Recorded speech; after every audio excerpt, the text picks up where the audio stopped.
할렐루야, 사랑하는 학생부 여러분, 만나서 반갑습니다. 유튜브 예배를 통해서 여러분들과 이렇게 인사할 수 있다는 것이 얼마나 감사한지 모르겠습니다. 다들 교회에 오지 않는다고 해서 예배를 소홀히 드리고 있었던 건 아니죠?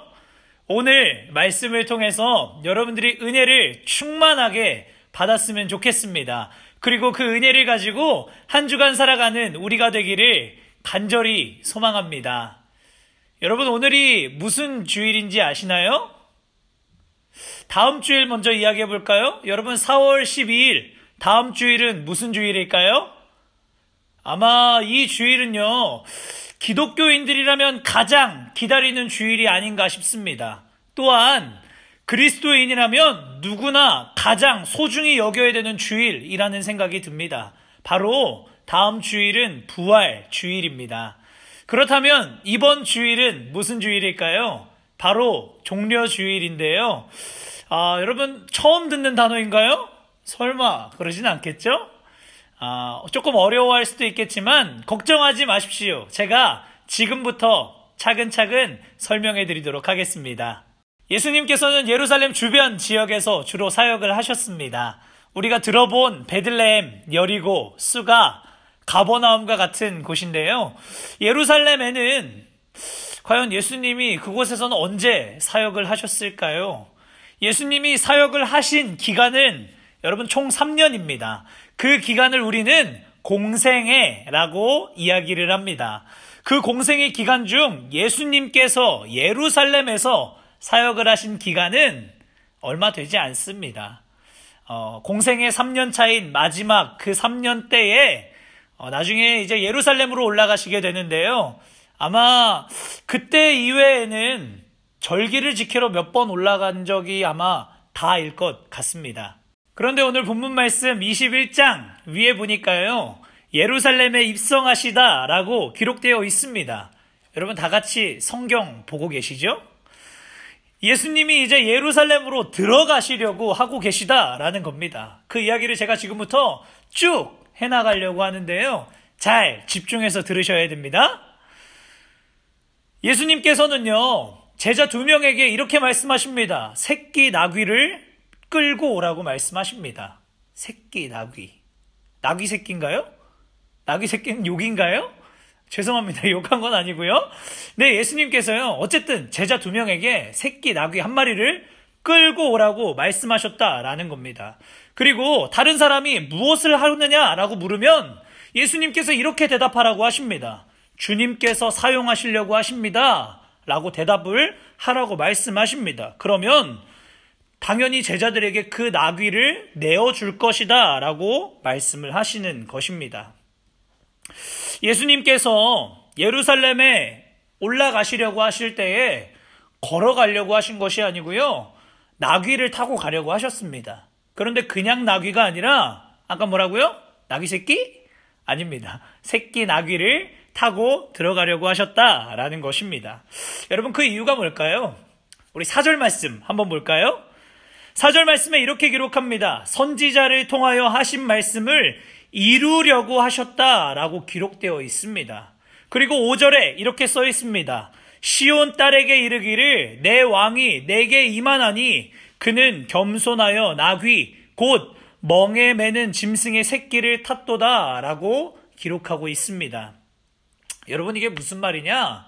스가랴 9장 9절의 말씀을 보니까요, 거기 이렇게 기록되어 있습니다. 여러분, 여기서 말하는 시온은요, 예루살렘을 말합니다. 예루살렘 사람들에게 말을 하는 것입니다. 왕이 올 것인데 그는 겸손한 왕이어서 새끼 나귀를 타고 올 것이다 라고 예언하고 있다라는 것입니다. 이렇게 구약 성경에 기록하고 있었다라는 것은 무슨 말이냐?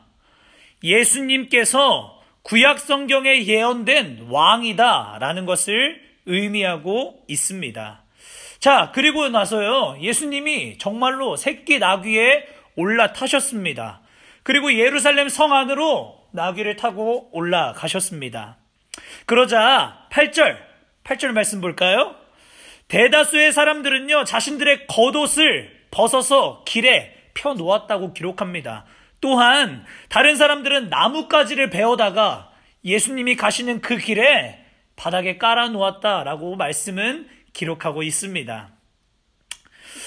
여러분, 이 나뭇가지를요, 요한복음에서는 종려나무 가지라고 말합니다. 그래서 오늘이 아까 무슨 주일이라고 했어요? 종려주일이라고 부르게 된 것입니다.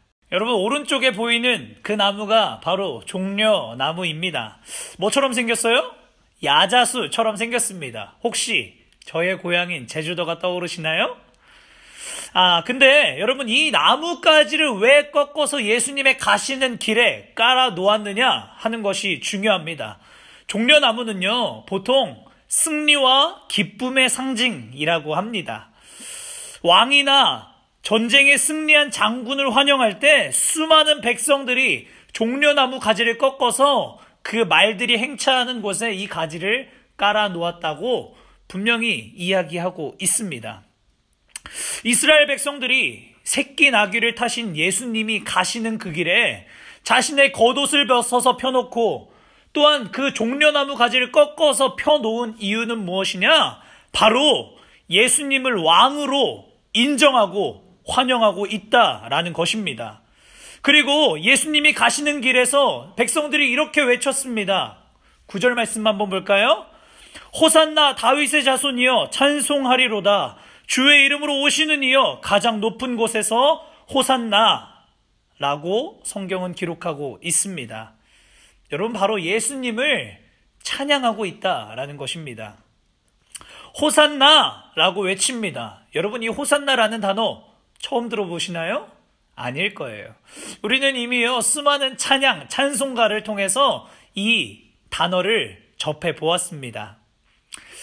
이 단어의 뜻이 뭔지 아십니까? 히브리어로 번역하면요, 우리를 구원해 주십시오 라는 뜻입니다.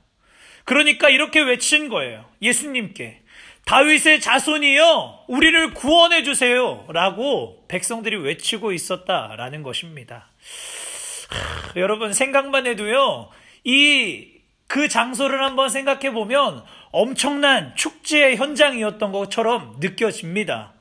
예수님을 왕으로 인정하고 자신들을 구원해 달라는 이 고백, 주님, 당신만이 우리를 구원해 주실 수 있습니다. 당신은 우리의 왕입니다 라고 고백하고 있는 것처럼 들립니다. 여러분, 이것이요, 굉장한 믿음의 고백처럼 들리지 않으십니까? 그런데 이 장면은 우리의 생각과는 조금의 차이가 있습니다. 왕으로 엄청난 환영을 받은 예수님은요, 얼마 지나지 않아서 로마 군사들에게 잡혀가게 됩니다. 잡혀가셔서 수많은 매와 채찍을 맞으시고 머리에는 가시 면류관을 쓰게 되셨습니다. 5일이 지난 금요일에 예수님께서는요, 십자가에 못 박혀 죽으시게 되었습니다. 예수님이 재판받으시는 그곳에서 사람들은 예수님을 십자가에 못 박으라고 소리쳤습니다. 방금 전에 이야기했던 예루살렘 입성의 이야기, 그리고 그 예수님을 환영하며 자신을 구원해달라고 한 이스라엘 백성들의 모습을 한번 떠올려 봤으면 좋겠습니다. 여러분, 두 가지의 장면이 왜 이렇게 다를까요? 그들은 왜 예수님께 자신을 구원해달라고 했으면서 얼마 지나지 않아 예수님을 십자가에 못 박으라고 소리쳤느냐 하는 것입니다. 그 이유는 무엇이냐? 바로 구원에 대한 생각이 달랐기 때문입니다. 이스라엘 백성들은 왕을 기다렸습니다. 자신들을 구원해 줄 왕을 기다렸습니다. 그런데 이 구원은요, 우리가 생각하는, 우리가 알고 있는 구원과는 조금 다릅니다. 이스라엘은 구약시대부터 다른 나라로부터 지배를 받았습니다. 우리나라가 어디의 식민지였죠? 일본의 식민을 받았습니다. 이스라엘 백성들은요, 북이스라엘과 남유다가 멸망하면서 바벨론이라는 나라에 지배를 받았습니다. 그리고 그 바벨론이 멸망을 하게 됐는데요, 그 다음은 페르시아라는 나라에 지배를 받게 됩니다. 페르시아가 멸망하니까 이제 좀 자유로워지나 싶었는데 헬라 제국이라는 나라가 찾아와서 자신들을 지배했습니다. 그 다음이 끝이었을까요? 아니요. 그 다음은 로마라는 어마어마한 대제국이 이스라엘을 통치하기 시작했습니다. 이스라엘 백성들에게 있어서 구원이라는 것은 우리를 다른 나라의 지배로부터, 지금 처해 있는 로마의 구원으로부터 우리를 구원해 줄 그러한 메시아, 그러한 왕을 기다렸다라는 것입니다. 그 왕에 대한 기록이 아까 읽었던 스가랴에 기록되어 있습니다. 그 나라들로부터 자신들을 구원해 줄 왕, 그 왕이 새끼 나귀를 타고 예루살렘에 입성할 것이다 라고 기록하고 있었기 때문에 이스라엘 백성들은 새끼 나귀를 타고 입성한 예수님을 진짜 자신들을 구원할 왕이라고 생각했다는 것입니다.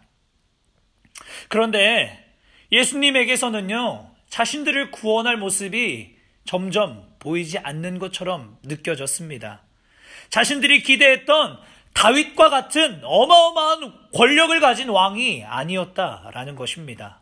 예수님을 3년 동안 따라다녔던 제자들은 뭔가 달랐을까요?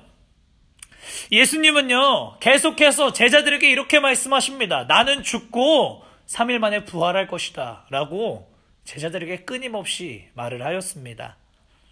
그런데 제자들은 그 말을 이해하지 못했습니다. 여러분, 우리가 잘 알고 있는 야고보와 요한이라는 사람은요, 예수님께 찾아가서 이렇게 말합니다. 예수님, 나중에 예수님이 왕이 되시면 제가 예수님의 오른쪽에, 제 동생은 예수님의 왼쪽에 앉겠습니다 라고 말을 합니다. 이게 무슨 말이에요? 구원을 제대로 이해하지 못했다라는 것입니다. 여러분, 가룟 유다, 사순절 기간, 고난주간의 기간이 찾아오면 우리가 늘 이야기하는 사람이 가룟 유다입니다. 그 가룟 유다는 왜 예수님을 은 30냥에 팔아넘겼을까요? 계산이 철저했던 유다는 예수가 더 이상 자신에게 가치가 없다고 생각했습니다. 더 이상 자신에게 이득될 것이 없다고 생각해서 그 예수님을 꼴랑 은 30냥에 팔아넘겼다라는 것입니다. 사랑하는 학생부 여러분, 우리가 기대하는 구원은 무엇입니까?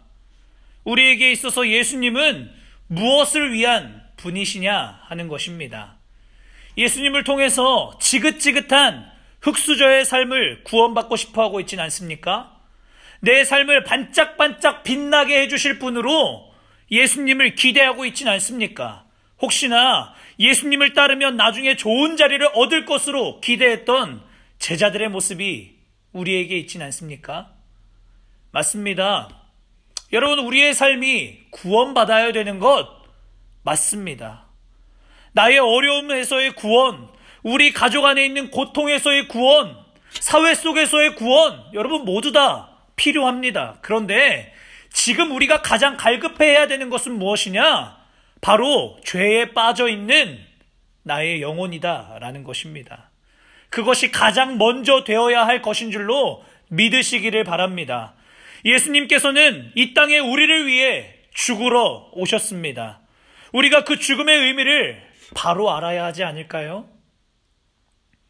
죄에 빠진 우리의 영혼을 구원하기 위해 이 땅에 오신 예수님의 그 큰 뜻이 헛되게 하지 않았으면 좋겠습니다. 여러분, 내일부터 토요일까지를 예수님께서 고난을 당하시고 십자가에 달려 죽으신 날들을 기념하여 고난주간이라고 말합니다. 이 기간 동안 그리스도인들은 하루에 한 끼 금식을 하며 기도하기도 하고 내가 빠져있는 미디어를 금식하며 예수님을 생각하기도 합니다. 저는 여러분들이 무엇을 하셔도 좋을 것 같습니다. 그런데 무엇을 하든 간에 그때 내 마음속에 정말로 고난당하신, 나를 위해 십자가에 달려 죽으신 예수님이 내 마음속에 있었으면 좋겠습니다. 예수님이 예루살렘에 입성하실 때 이스라엘 백성들이 외쳤던 호산나, 그들이 자신들의 원함만을 담아서 고백해서 그렇지 실제 의미는 오늘날 우리에게도 필요한 것입니다. 주여, 우리를 구원해 주십시오. 주여, 나를 구원해 주십시오 라는 고백의 이 호산나가 진정한 의미를 가지고 우리의 입술로 고백되었으면 좋겠습니다. 우리가 진정한 호산나를 외칠 때 우리의 영혼이 구원받게 될 줄로 믿습니다. 뿐만 아니라 영혼의 구원으로부터 시작되어서 나의 삶의 문제, 우리 가정의 문제, 사회적인 모든 문제 가운데도 하나님의 구원의 역사가 놀랍도록 일어날 줄로 믿습니다. 사랑하는 학생부 여러분, 정말로 오늘의 말씀을 통하여서 우리의 마음속에 주님, 저를 구원해 주십시오. 저의 영혼을 죄악으로부터, 마귀의 유혹으로부터 구원해 주십시오라고 고백하는 우리가 되기를 간절히 소망합니다. 기도하겠습니다. 사랑의 하나님, 이 종려 주의를 통하여서 저희들에게 다시 한번 깨닫게 하여 주심에 너무나도 감사를 드립니다. 하나님, 저희는 이제껏 이스라엘 백성들과 같이, 제자들과 같이 나의 삶에서의 구원, 나의 어려움 속에서의 구원만을 바래왔습니다. 그런데 주님, 오늘 말씀을 통해 깨닫게 하신 것, 지금 나에게 가장 갈급하고 필요한 것은 나의 영혼의 구원인 줄로 믿습니다. 날마다 주님, 저를 구원해 주십시오. 저의 영혼을 구원해 주십시오라는 그 호산나의 고백을 가지고 살아가는 저희들이 되게 도와주세요. 예수님의 이름으로 기도합니다. 아멘.